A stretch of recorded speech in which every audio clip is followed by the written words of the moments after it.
Hi my friend, in this video we're going to be making modern house bass inspired by Wh0's song Needin U. And we're going to find out if we can do this in under 45 minutes by using the 80-20 rule of house music bass production. What you're listening to right now is the song we'll be working on. And what you're seeing right now is the Ableton project file that we'll be working on.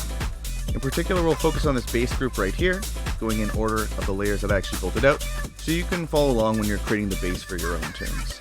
Make sure you stick around to the end of the video. We'll be doing a full recap of the 80-20 rule for bass production here, so you can actually apply what you're learning in this video to your actual music. Because all in all, it only took me about 30, maybe 40 minutes to create the bass for this one, and fully mixed, mastered, and arranged, as you can see here, full song ready to go. It took about 6 hours for me to complete by using kind of these 80-20 rules and all this kind of stuff that you're going to learn here.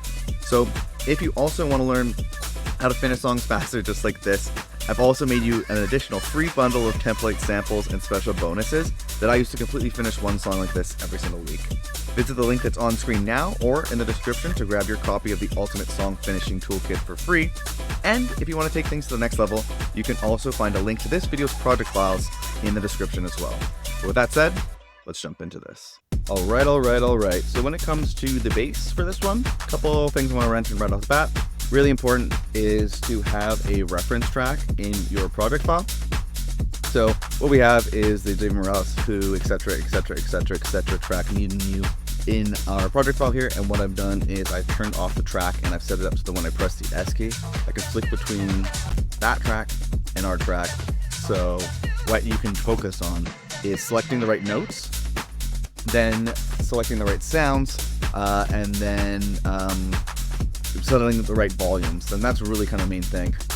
Having similar sound and getting it so that your volumes are similar is the badass shortcut that you really want to take away from this. So with that said, let's have a look at maybe a look and a listen to the bass by itself.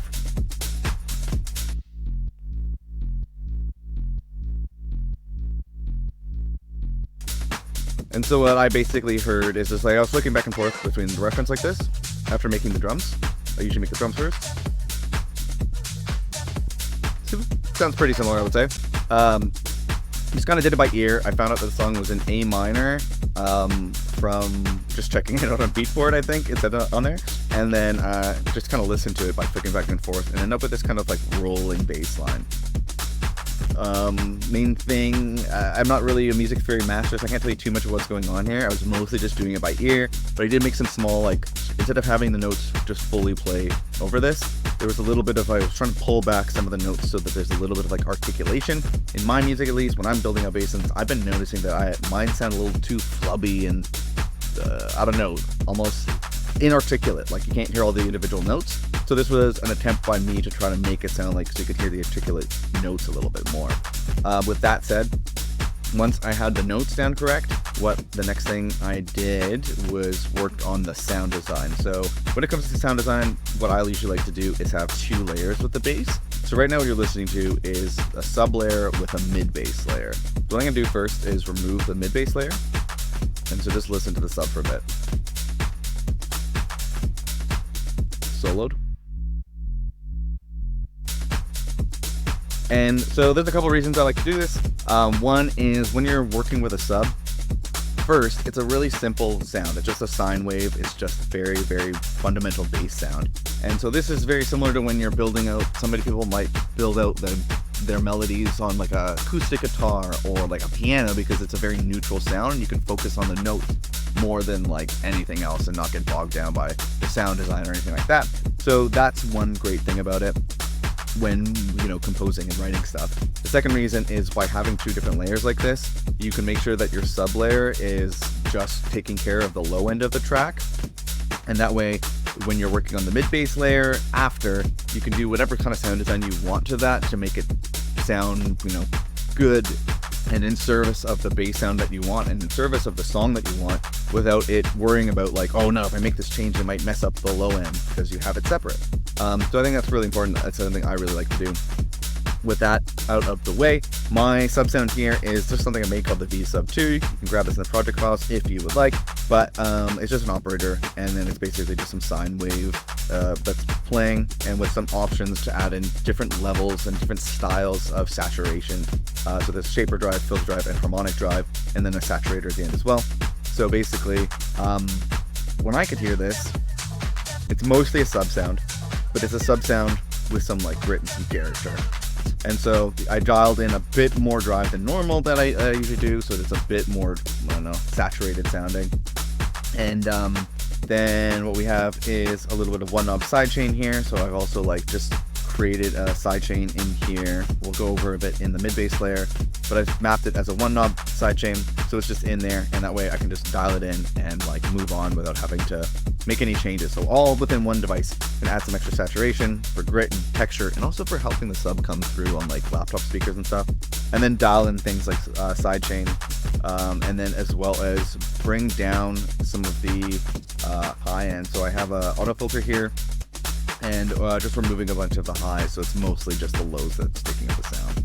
Next element that I added in was this mid bass layer, so let's take a look and listen to it. And let's hear that mid bass layer on its own. So I really like using bass guitar sounds. For me, it's like a kind of signature sound that I like to go for. It might kind of be in the original tune. I'm not 100% sure. It could just be like a saturated sub bass. But this is what it looks and sounds like. In terms of the MIDI notes, you'll probably notice that there's no MIDI notes here. What I like to do when working with two tracks like this is instead of having this mid bass layer set to all ends, I have it set to subs, and this way, when it's all ends, it's going to look at like what's on the track and looking for the MIDI notes here. You can change it to a different MIDI device, and now these notes are being automatically routed into our bass guitar notes. So if we make any changes to this throughout the song as we're developing it, we don't have to do like a crazy amount of like copy and paste annoying crap. So that's pretty important. When utilizing this technique, I'd also recommend tossing on a pitch device. So if we have a listen to the bass guitar by itself, this is what it sounded like without the pitch device at the natural pitch of the sub. You can hear that. Kind of sounds cool, but it's also definitely clearly too low, I would say. So by having a pitch device on, you can just move it up or down multiple octaves. So that way, if like the natural, notes octave of the sub is not what's perfect for the mid bass layer, you don't have to copy it over and like shift it up an octave. You can just use this device to make it super simple like that. Then what I'm running into after that is this Trillion Chapman device, which is just like I sampled out a VST that I like to use, but I don't like loading up the VST all the time. You can grab this as well if you'd like. It's just like a sick bass guitar sound that I've always liked. We're running in a little bit of extra drive with the SMP circuit, and I've dialed back the sustain a bit to try to make this sound a little bit tighter in an effort to have it blend in more with the sub and make it sound like a cohesive unit. Then other than that, big thing when you're working with a mid bass layer is you're going to want to remove a bunch of lows. So I'm getting rid of everything under 200 hertz, and then I'm using a high shelf filter to remove and tame a bunch of the highs. Not using a low pass filter here, which can sound good most of the time, but also sometimes it can sound a little bit unnatural, and this could be a way to lower some of the highs in a way that sounds a little natural and you're still preserving some of that high end. Which I wanted a bit of that with like that bass guitar sound. It is subtly blended in, but I think it sounds cool. Then other than that, we're running into this one knob width plugin. What this is a free plugin from Polyverse called Wh0. I would definitely check it out. And I've just mapped the core knobs to an Ableton device so I can just quickly make the moves without having to open up the VST. And this is just pushing that mid bass layer to the left and right, making it a bit more stereo in a nice way. So the sub's nice in the middle, holding down all the low end, and then like the mid bass is taking care of the character and adding a bit more stereo sound without like weird stereo sub sounds. And then running into this same one knob sidechain that I had in that V sub. let's take a look at it. It's just an Ableton shaper device set to quarter notes, and then it's just rocking, bringing down the volume. So this is a way to just have a one knob sidechain, so you don't have to like do all this routing with compressors and stuff like that, which I find annoying. And then you could just dial it in, move on, and away you go. Then we're just running a little bit of saturation, which we're using to fill up the sound a bit more, add a bit of grit and texture to that sound. And that's pretty much a good look at this one. I think if we have a look, the only thing is, we'll get into the arrangement video, but when like the tune breaks into this part, I just changed the bass sounds a little bit. It's just holding notes basically. But that's basically about it. I think that's a pretty good look at the bass for this one. What we'll do next is we'll run into an 80-20 rule recap, so we can go over everything, all the little details that I kind of mentioned here, at least the high level stuff, so that you can definitely take away what you've learned here and apply it to your own tunes when you're building out bass tracks for your own music. I think it's important to always apply what you're learning in videos like this and not just watching it for fun. I mean, hey, I don't mind it if you want to do that, but I'd also be happier if you're actually taking what you learn here and applying it to your own songs. So before we jump into that, I want to quickly mention that this video is sponsored by our good friends over at Rocket Powered Sound. They hooked us up with this kick that we used here. The kick is a pretty fundamental core component of the drums. When you have good quality samples, everything else is going to sound really good. So definitely recommend checking them out. You can use the link on the description now and the code that you see in the description and on screen now, Ultimate Best Friends, to get 30% off of the Ultimate Sample Pack, which is a sample pack filled with over 1,000 really awesome sounds. Definitely check that out. And also, if you grab the project files for this one, you'll be able to get access to the RPS samples that I use in the project as well, which is another awesome way that they're hooking up our community here. So yeah, a lot of love to RPS for that and hooking us up. And with that said, let's jump into the 80-20 rule for this one. Hi, my friend. Matt from Best Friends Club here. And if you've been paying attention, then you probably have already figured out what the 80-20 rule is when it comes to building out your basses. So the goal here is to get 80% of the result with only 20% of the time, energy, or effort. And because the first key to the 80-20 rule of bass is to use a reference track, we're making sure that we're very easily hitting 80% of a very professional sounding track. In particular, we focus on nailing the notes that our bass is playing, the sound design of our bass, as well as the volume of our bass track compared to that reference track. This just keeps things fast and super focused. The second key of the 80-20 rule here is to layer your basses so that you have the maximum amount of control over your bass's melody, low end, and the character or vibe. The third and final key is to repurpose your old projects by adding old project files, racks, and entire groups to your Ableton collection folder.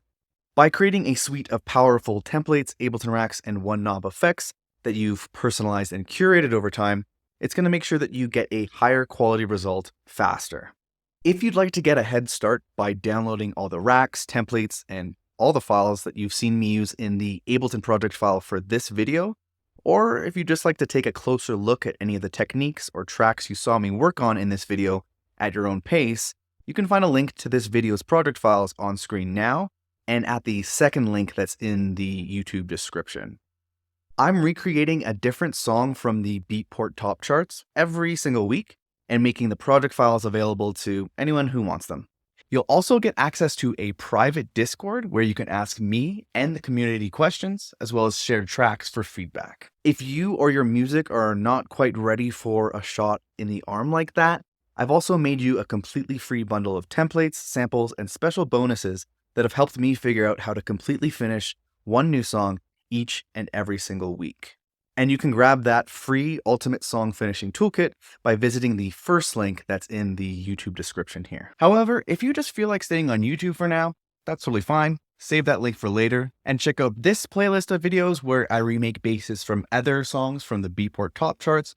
Or if you want to take what you learned in this video to the next level, definitely check out this video right here.